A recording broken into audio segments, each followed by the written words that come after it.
Aesthetics can be traced back as early as Greek and Egyptian times, when they used cosmetics for personal beautification, tattooing, and even for preparing the dead for burial. As such, the emergence of medical aesthetics has swept the beauty industry by storm and has become a real revenue generator for medical or clinical aestheticians, as the terms are often used interchangeably. Being an esthetician today goes much deeper than centuries ago, when the Greeks and Egyptians would bathe in olive oil to soften the skin. Today, it requires deeper knowledge in taking on the task of beautifying the self. So, we had a chat with an esthetician plus an educator to gain further insight on this episode of Career Moves.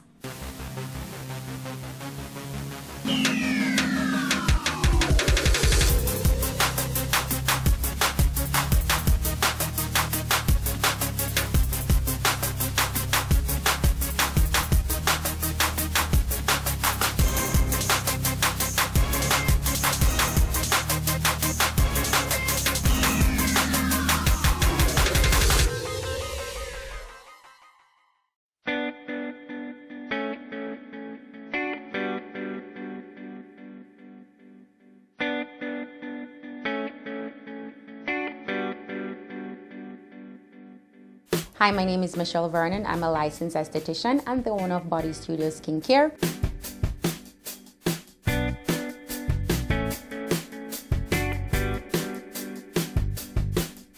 An esthetician is someone that specializes in beauty and enhancement of it.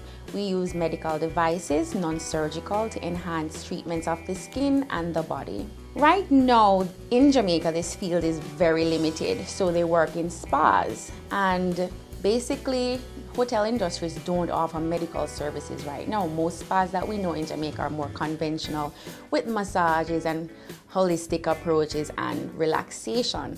As a medical spa, you're not really relaxing per se, you're more doing treatments to enhance and invigorate and promote one's youth. So basically, you would work in an image center. That's what I like to call it. It wouldn't be a spa per se, because we're not really relaxing, we're rejuvenating. When getting into the field, one needs to have an appreciation for it, as estheticians are making a positive difference in the lives of patients they see. Well, you just have to love that field. It's something that has to be within you. You can't grow into it, because beauty is something that you just have to possess internally, have a like for it, understand people's goals, reasons why they would want to change something, not be judgmental with that, and you absolutely have to stay current in the trends. The natural reason is to be in the beauty field and to love what you do. And another reason is to promote some form of value in the services that you have. It's not only cosmetic, but you're really enhancing a person physically, yes, and you can change them in so many ways. Confidence-wise, absolutely. But what passion might have led Michelle to choosing this career path? Well, as a child, I was always playing in my mother's closet. I love beauty. I love everything about it. I used to read a lot of these magazines and trying to, you know, aspire to be like the people I see in the magazines. And then growing up now, people always ask me about what I use on my skin, where I go and get this done. And that led me to now pursue a career in it myself. I started applying my knowledge at home, but I wasn't certified. I used to always do my own little home remedies and practice at home, not professionally, just on myself. I'm my first client. Everything that I have offered to the public is something that I've tried and tested and done on myself. And then I decided to go to school for it. And then after I went to school for it, I worked as a private esthetician for celebrities in New York. I got my license in New York, and I know for New York you have to be over 18. And you do have to take a medical test in New York to just make sure you're health and don't have any serious, transferable diseases. After that, you would take a entrance test to get into the school, just to make sure you have good, it would be like a GED level, education standard wise. And then after you qualified with the entrance test, then you start a course. You can always enhance your course. For aesthetics, for skincare, is 6 months. But if you want to get into a medical esthetician, you have to go and get laser certified ultrasound cavitation certified, microdermabrasion certified, and every certificate is at least another 3 months. So hence, that took me 2 years. I got training in Atelier Esthétique. And with that training, I had to do an entrance test in biology just to make sure I was qualified to do a basic skincare field. And then I took 6 months just to learn how to do facials. And then after that, I took another 1 year and 6 months to do all the certifications for laser hair removals, ultrasound cavitation, microdermabrasion, chemical peels. You have to get certified for all these medical treatments. Michelle has been working in aesthetics for over 5 years in New York, but decided to return to Jamaica and is now operating 2 businesses, one in Kingston and the other in Montego Bay. I've been in the industry for over 6 years. I practiced mainly in New York, but then I recently opened a branch in Kingston in December 2015, so that would make me 7 months in Jamaica. Our Montego Bay branch has been open since June 1st, 2016. We have been creating quite a buzz because it seems like we're the only one available here that provides these kind of treatments. It's going really good. We also learned of some of the services she offers. Starting with the face, we do a lot of corrective treatments for acne and for hyperpigmentation. Of course, we have our standard facials that are, relaxing and also rejuvenating, but majority of our facials are corrective. So anti-aging, hyperpigmentation, and acne tends to be the main facials that we do. And for body treatments, we do breast enhancements, we do non-surgical slimming, and slimming can be done anywhere on the arms, the tummy, on the legs. Even one person wants to do the calf. So basically anywhere you have fat that you want to diminish non-surgically, we can do that there. We do skin tightening, skin lightening, pretty much a lot of things can go on.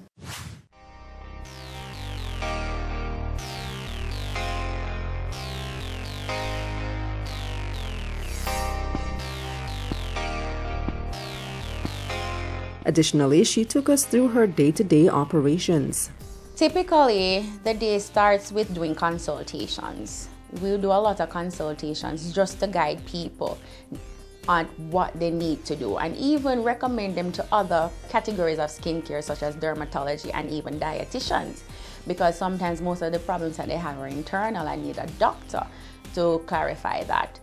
Then after we do the consultation, we can best advise them to what treatment we recommend for them. And after we advise them of what treatment, we can tell them if it's a series or if a one-time treatment. Most treatments take a series, especially for corrections.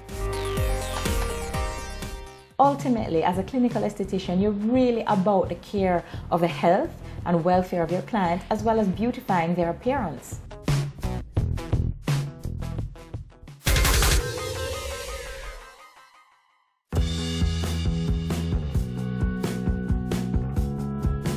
Well, it works at first when it's just done, maybe the first year or 2, but after that, it's a big failure. I don't see why they do it.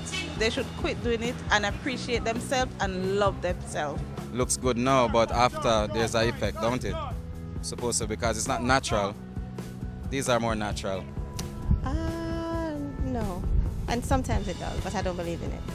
Personally, I wouldn't do it, but if it makes the person feel better about themselves, it's up to them, but I wouldn't do that because I don't think it's healthy for you. For me, I'm comfortable with whatever ladies want to do with themselves. They're ladies, nevertheless. I mean, they're beautiful whichever way they are. I mean, ladies, wherever you see me, you have those butt implants, those breast implants, just say, hey, I have them, all right? Get me.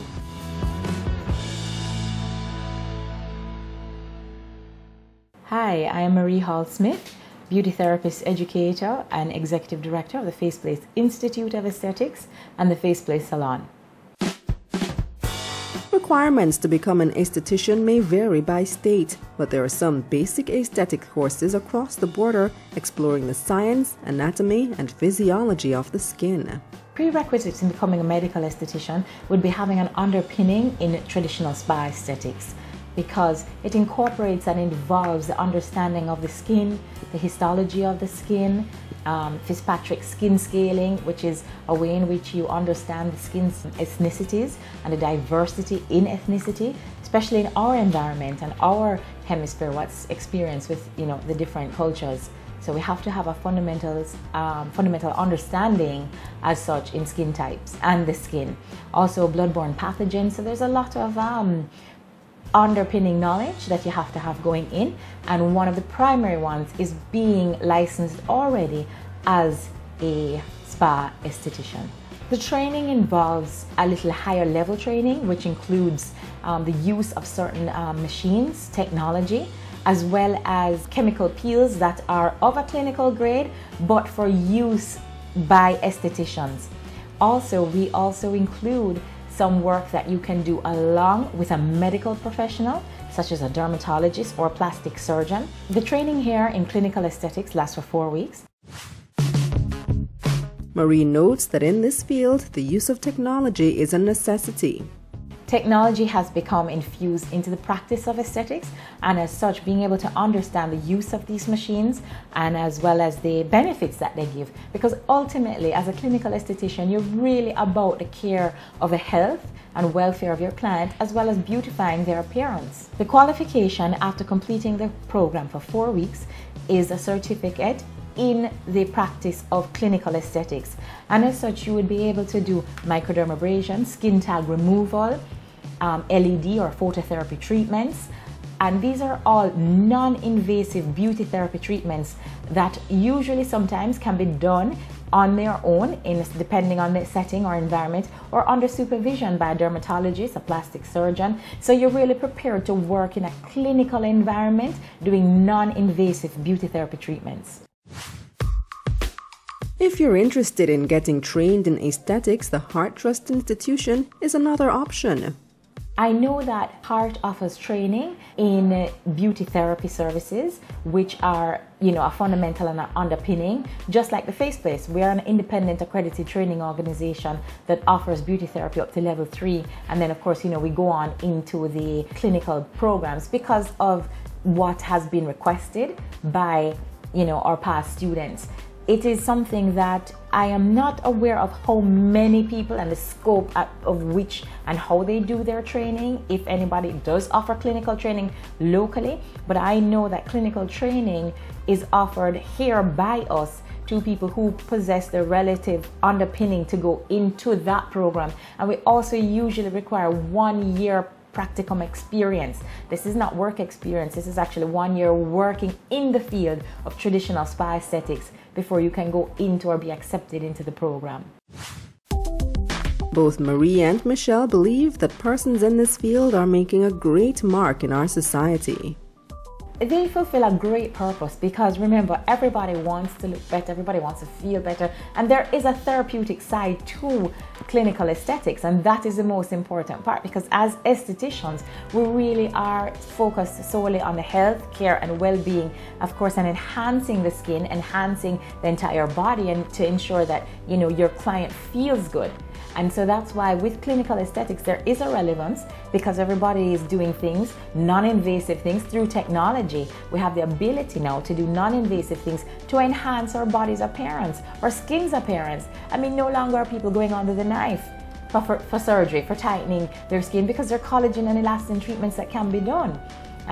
There's several treatments that can be done on the face to enhance and make the skin look more youthful with the use of the technology. So medical aesthetics or clinical aesthetics bridges this gap between traditional spa aesthetics and the non-invasive treatments that are offered through technology and the advancement of technology as such.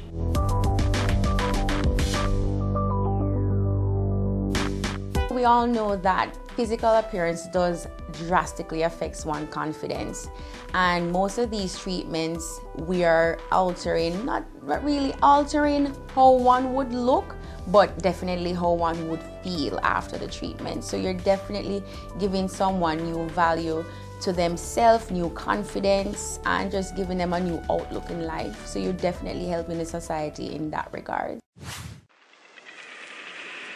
With the looks of things and the growing demand for the services, it's believed there will be more jobs for aestheticians.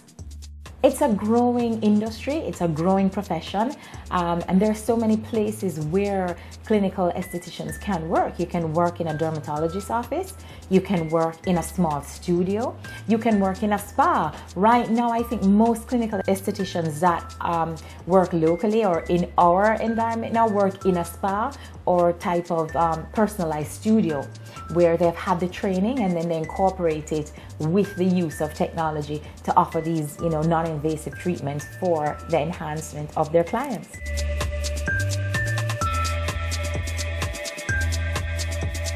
I believe this will be a growing field because skincare is something that is inevitable. We all have skin and we all have some skin related issues. Unfortunately, in Jamaica, this is not something that is popular as yet because it seems unattainable and superficial. But with growing technology and social media and all these awareness of what one can get, yes, it will be a growing field. Beauty is big business, and estheticians make their money keeping clients gorgeous. So both Marie and Michelle note that there is job security within the field. There definitely is because, once you're knowledgeable and have a thorough understanding of what you're doing, you will be sought after. Within the medical aesthetics, it's a growing field. So in the future, I can see there will be a lot of jobs in it. There is absolutely a high demand for the services. I would say we have more clients than we have skilled professionals.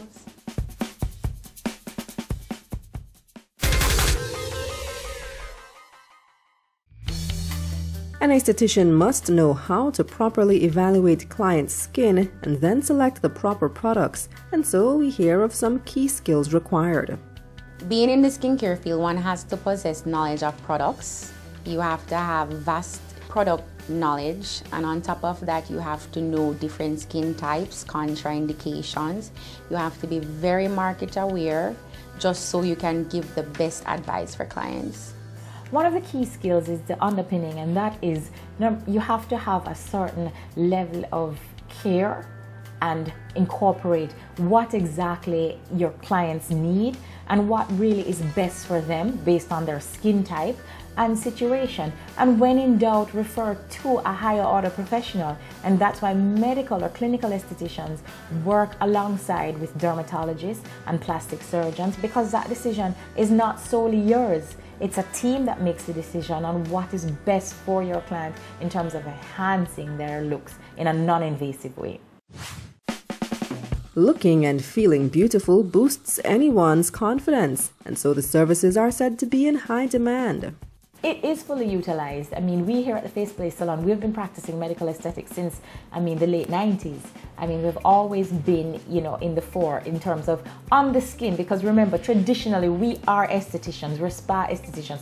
So our focus is really on the skin. So we've been offering light therapy. We've been offering LED treatments, which is another form of light therapy. We do microcurrent, so it is relevant, it is needed, and it is being used here. There is absolutely a high demand for the services. I would say we have more clients than we have skilled professionals. There is absolutely a market here for other estheticians because we have a high demand in this field and not that many skilled workers. There is definitely a market, and it's being utilized, and it's growing. It's growing into body treatments. It's growing because people now, through technology, and of course we are very lucky in the fact that we can have these treatments and modalities available to us here through technology in terms of product development and machine development. We are seeing where people are choosing and opting to go the more non-invasive way in terms of enhancing their looks. Client will be doing a simultaneous muscle stimulation to tighten the muscles of her leg and buttock enhancement. The misconceptions in this field are many, so Marie and Michelle debunk them for us. Some of the misconceptions is that as a medical esthetician, people think you have to have a medical background. No, there's no medical background needed per se, so that can be a little bit misleading, and that's why I prefer to use the term clinical esthetician, because you're working in a more clinical environment. The medical background that you should have is, as far as it goes, is in the histology of the skin and understanding skin protocoling and skin phototyping and so on. But medically, you always have to refer to the profession, because that's the job of the dermatologist. That's where the medical comes in. So you always, in a clinical setting, work under the supervision. Once you're going or introducing non-invasive methods, you always have to go the professional route with a medical doctor who has that medical training. Another misconception is that once you're doing a clinical treatment, it will be an immediate fix. Clinical treatments are usually offered over a course or a series because it takes time non-invasively to achieve the benefits and results that you ultimately want. And it's something that you get your clients to incorporate into their lifestyle. So it's a part of educating your client as well, so that they take ownership of what it is you're doing for them in the spa or in your boutique or in your clinical setting, and then they have the knowledge to continue doing what they need to do at home to continue these enhancements.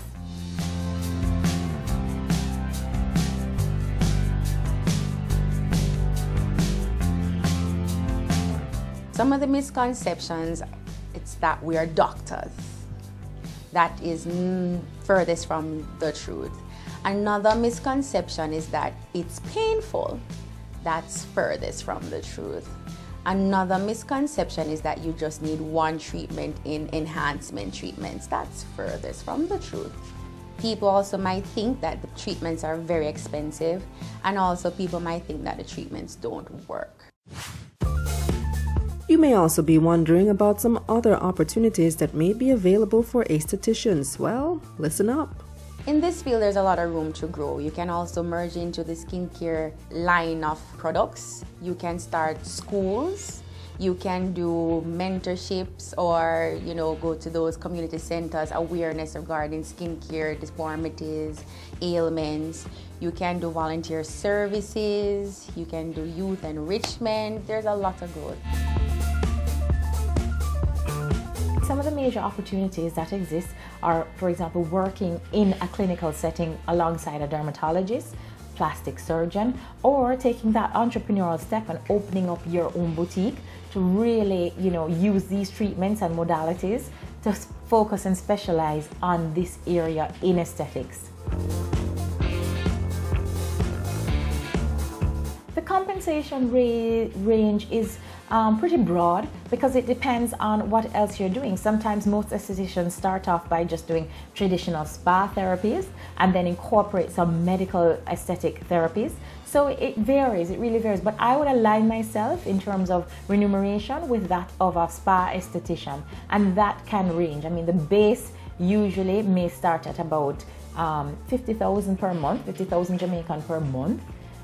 That's where the base kind of starts at, and then after, depending on what other modalities you offer, you can then look at expanding the range of services that will, of course, obviously affect your remuneration.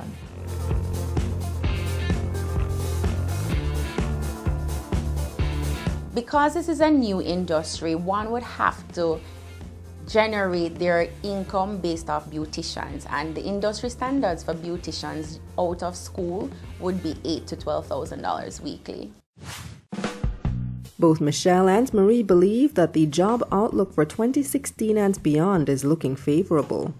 The job outlook for medical estheticians from now on to the future looks great. It's a booming industry in America, and I can only see that trickling into Jamaica. Well, the industry is growing, and as such, we really need a lot of trained professionals in the industry. And I emphasize the word trained because training is paramount to your success and paramount to the benefits that you will be able to offer your clients.